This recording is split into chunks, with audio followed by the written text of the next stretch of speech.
जय हिंद प्यारे बच्चों, कैसे हैं आप सभी। उम्मीद करता हूँ बहुत ही अच्छे होंगे और पढ़ाई मन से कर रहे होंगे।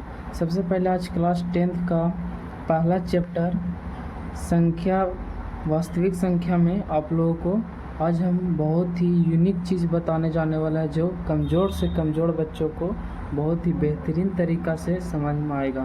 तो प्यारे बच्चों, आप लोगों को बहुत बहुत स्वागत है सस्य स्टडी सेंटर में। तो मेरा लक्ष्य है आप लोग को सिखाना, आपका कर्म मेहनत करके सीखना। तो सबसे पहले आज हम वास्तविक संख्या के बारे में बहुत ही प्रॉपर ढंग से समझेंगे, बहुत ही बेहतरीन तरीक़ा से समझेंगे।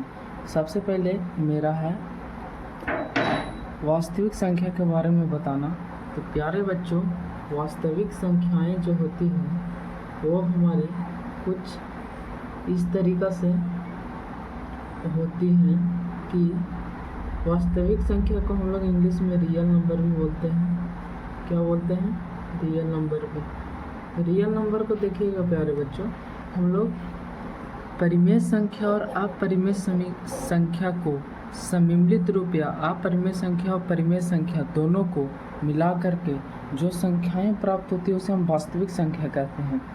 वास्तविक संख्या के अंतर्गत हमारी सारी चीज़ आ जाती हैं। इसका डिफिनेशन हो जाता है मेरा परिमेय संख्या और अपरिमेय संख्या, परिमेय संख्या प्लस अपरिमेय संख्या, परिमेय संख्या प्लस अपरिमेय संख्या को सम्मिलित रूप को भी हम वास्तविक संख्या बोल सकते हैं, भी हम वास्तविक संख्या बोल सकते हैं, जिसको रियल नंबर बोलते हैं इंग्लिश में। इसको बोलते हैं रेशनल नंबर और इसको बोलते हैं इनरेशनल नंबर। समझे? लिखने में टाइम लग जाएगा, इसलिए आप लोग को बोलकर ही बता दे रहा हूँ। उसके बाद जो वास्तविक संख्या होती है परिमेय संख्या और अपरिमेय संख्या में होती है। परिमेय जानते हैं ये दोनों के सम्मिलित रूप को वास्तविक संख्या बोलते हैं, लेकिन आप लोग को परिमेय संख्या भी आना चाहिए अच्छी तरीक़ा से और अपरिमेय संख्या, क्योंकि इस चैप्टर का मकसद ही हमारे संख्या के बारे में बताना।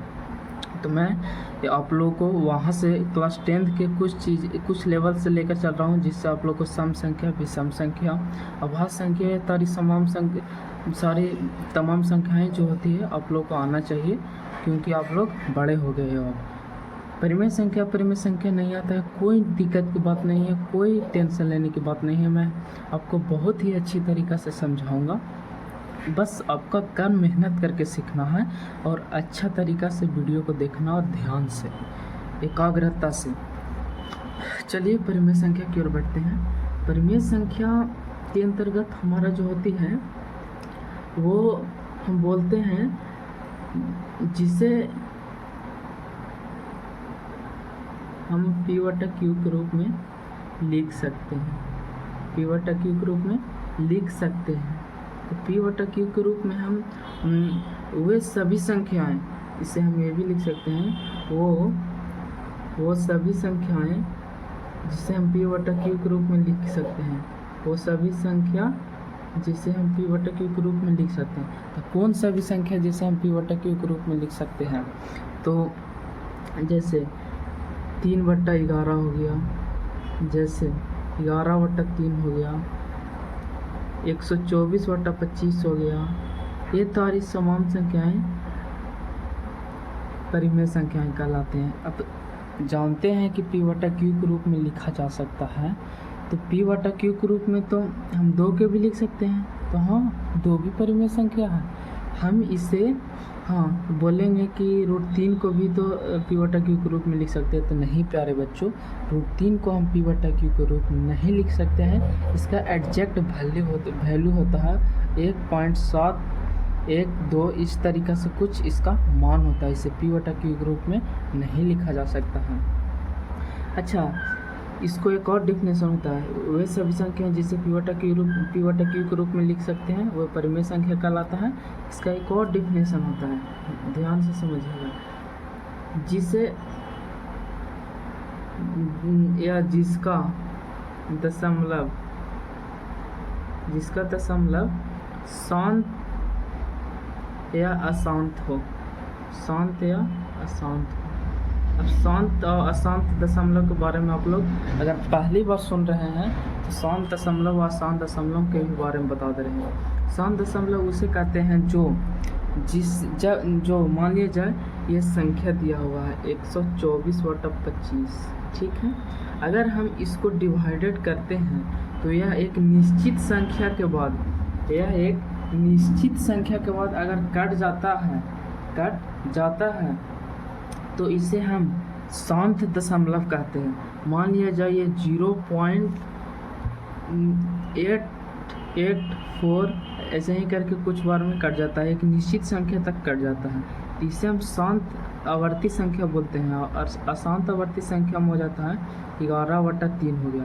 अब अगर हम इसमें भाग देंगे तो कितना 1.6666 आता ही रहेगा। ये इन्फिनाइट तक चल जाएगा, लेकिन ये पूर्ण तरीक़ा से नहीं कटेगा, इसीलिए इसको अशांत दशमलव बोला जाता है, ठीक है। तो शांत दशमलव और अशांत दशमलव दोनों आ सकते हैं किसमें, परिमेय संख्या में।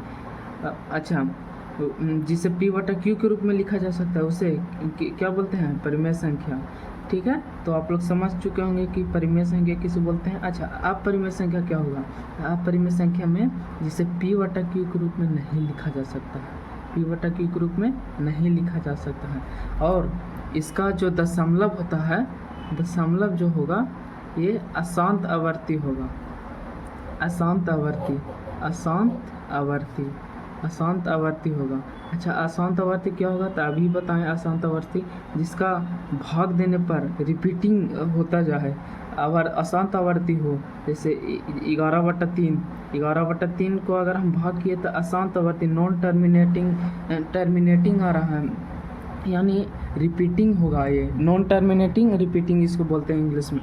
तो ये अशांत आवर्ती होगा, इसे p/q के रूप में कभी नहीं लिखा जा सकता है। इसका एग्जांपल ये हो जाएगा जैसे √3, √2, √5, ये तमाम संख्याएं अपरिमेय संख्याएं कहलाएगा। √3 का एग्जैक्ट वैल्यू होता है, इसे p/q के रूप में नहीं लिखा जा सकता है। जैसे 1.712 ऐसा ही करके होगा, 1.414 ऐसा ही करके होगा। इसका 2.512 इसी तरीक़ा से होता रहेगा। इसको 5 नहीं होगा, यहाँ पे कुछ और कम होगा इससे। फिर हो जाएगा पाई का वैल्यू 3.14 इस तरीक़ा का कुछ होता है वैल्यू। इसके p/q के रूप में नहीं लिखेंगे, उसे आप परिमेय संख्या कहेंगे, ठीक है। अच्छा, यहाँ पे 22 पाई यहाँ पे अपरिमेय संख्या होगा, लेकिन अगर 22/7 यहाँ पे लिखा हुआ रहे तो हालांकि पाई का ही मान होता है 22/7, लेकिन अगर 22/7 लिखा रहे तो ये क्या होगा, परिमेय संख्या होगा। अगर पाई से दिया रहे तो ये अपरिमेय संख्या होगा। ये चीज़ें याद रखिएगा, ये कभी कभी बोर्ड्स एग्ज़ाम में भी दे दिया जाता है। चलिए आगे की ओर बढ़ते हैं। रियल नंबर समझ गए, परिमेय संख्या प्लस अपरिमेय संख्या इज इक्वल टू वास्तविक संख्या रियल नंबर, ठीक है। उसके बाद चलते हैं प्यारे बच्चों, हम कुछ चीज़ें आप लोग को अलग तरीके से बताने जा रहे हैं। सबसे पहले एक फार्मूला आप लोग जाना पहचाना लग रहा होगा, एक फार्मूला के बारे में बता रहे हैं आप लोग को। ये फार्मूला पढ़े हैं, भाज्य बराबर भाजक गुने भागफल प्लस शेष। ये फार्मूला पढ़े हैं। अगर आप नवोदय पढ़े होंगे या 9th 8th क्लास में अगर पढ़े होंगे अच्छी तरीके कुछ भी ध्यान लगाकर, तो आप लोग को ये फार्मूला पता होगा। ये फार्मूला हमारे यूज होने वाला है प्यारे बच्चों क्लास 10th का पहला चैप्टर में वास्तविक संख्या में, जो कि इससे क्वेश्चन पूछे जाते हैं। और इस पे एक एल्गोरिदम दिया गया है प्यारे बच्चों क्लास 10th का। तो एल्गोरिदम क्या दिया गया है, तो आप लोग बहुत सुने होंगे, यूक्लिडियन एल्गोरिदम ने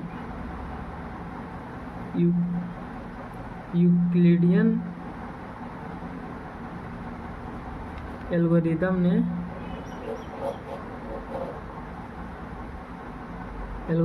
एक नियम दिया है जिससे बहुत फेमस है, बहुत पूछा जाता है क्लास 10th के बिहार बोर्ड के एग्ज़ाम में। एक नियम दिया है, जो नियम आप लोग सुने होंगे, A बराबर BQ प्लस R, जहाँ Q इक्वल नॉट 0। सुने होंगे आप, ये A बराबर BQ प्लस R, ये चीज़ें आप सुने होंगे। अब जान रहे होंगे कि ये नियम आखिर किस पे काम करता है, कैसे काम करता है, इससे एचसीएफ निकाला जाता है, यहाँ तक आपको पता होगा। लेकिन ये किस पे बैठाया गया है, कैसे काम करता है, बी का मतलब क्या होता है, क्यू का मतलब क्या होता है, आर का मतलब क्या होता है, ए का मतलब क्या होता है, तो तमाम जानकारी आपको इस वीडियो में बताने वाले हैं। आप घनिष्ठ रूप से बैठकर देखें और एकाग्रता से। यहाँ पे आपको हम कुछ फॉर्मूला लिखाए हैं प्यारे बच्चों, तो इसी को विश्लेषण कर रहे हैं। इस पर देखिएगा, भाज बराबर भाजक गुने भागफल प्लस शेष। यहाँ तक तो कोई दिक्कत नहीं है कि भाज किसे कहते हैं, भाजक किसे कहते हैं, भागफल किसे कहते हैं, शेष किसे कहते हैं। अगर नहीं पता है तो आप लोग को इसके लिए एक अलग से बहुत ही बेसिक मैथ का बहुत ही बेसिक वीडियो बनाएंगे, जिसमें एकदम जीरो लेवल से, जिसको गिनती भी नहीं आता ना है, उसको हम एडवांस लेवल तक बेसिक बताएंगे एक अलग से वीडियो में। और ये वीडियो बहुत ही जल्द आएंगे अगर आप लोगों को कमेंट अच्छा रहा इस वीडियो के पर, तो ठीक है। तो चलिए विशेष इस पर आपको जानकारी देते हैं, प्रयास करेंगे कि आप समझ जाएं इसके बारे में, आप समझ पाएंगे अच्छा से। खाली देखिए, भाज बराबर भाजक गुने भागफल प्लस शेष, ये होता है भाज।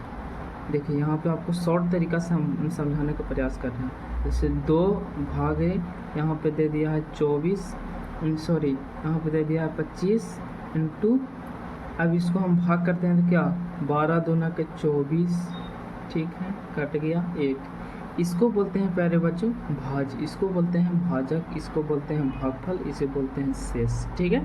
इसको क्या बोलते हैं भाज, इसको क्या बोलते हैं भाजक, इसको क्या बोलते हैं भागफल, इसको क्या बोलते हैं शेष, ठीक है।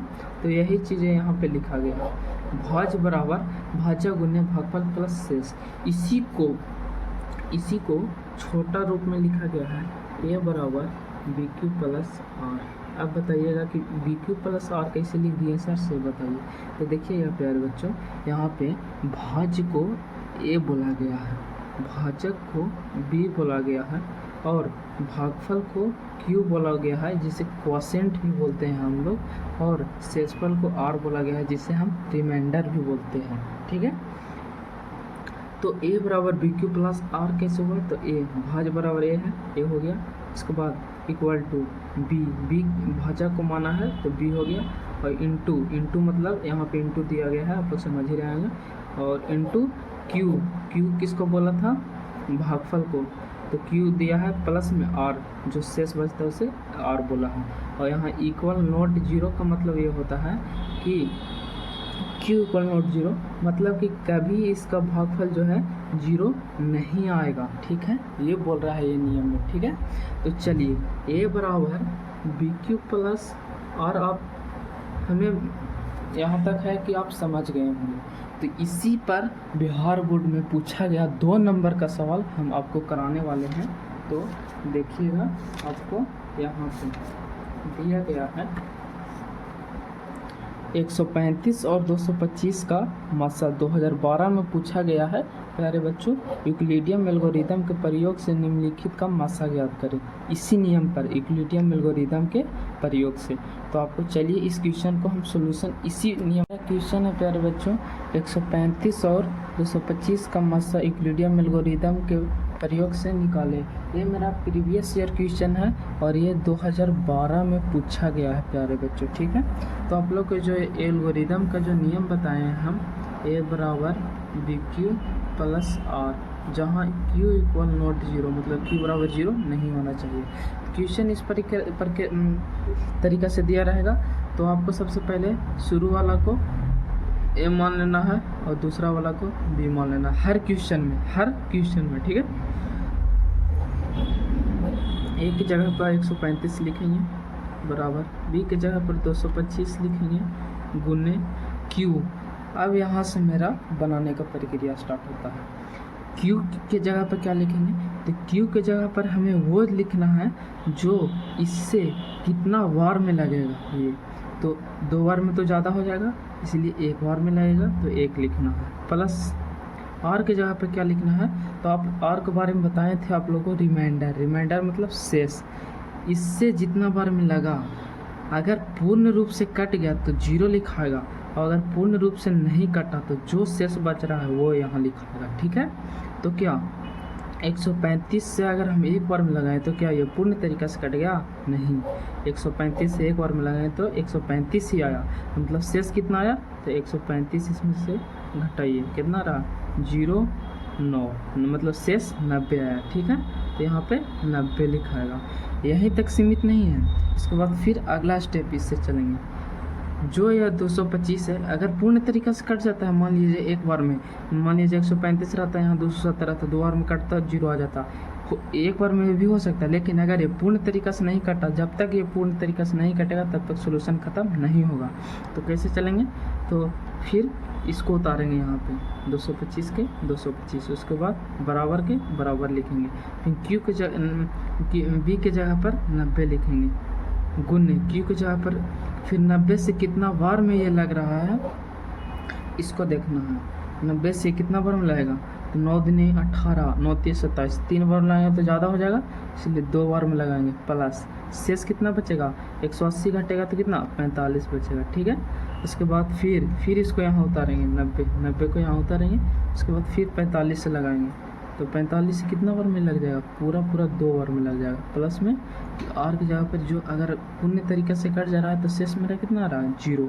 तो अगर पूर्ण तरीका से कट जाए, मेरा शेष 0 आ जाए, तो हमारा जो आंसर होगा ये बी के स्थान वाला को आंसर मानते हैं, ये नहीं कि 2 को, नहीं, बी वाले को आंसर मानते हैं, यानी मेरा 45 आंसर होता है।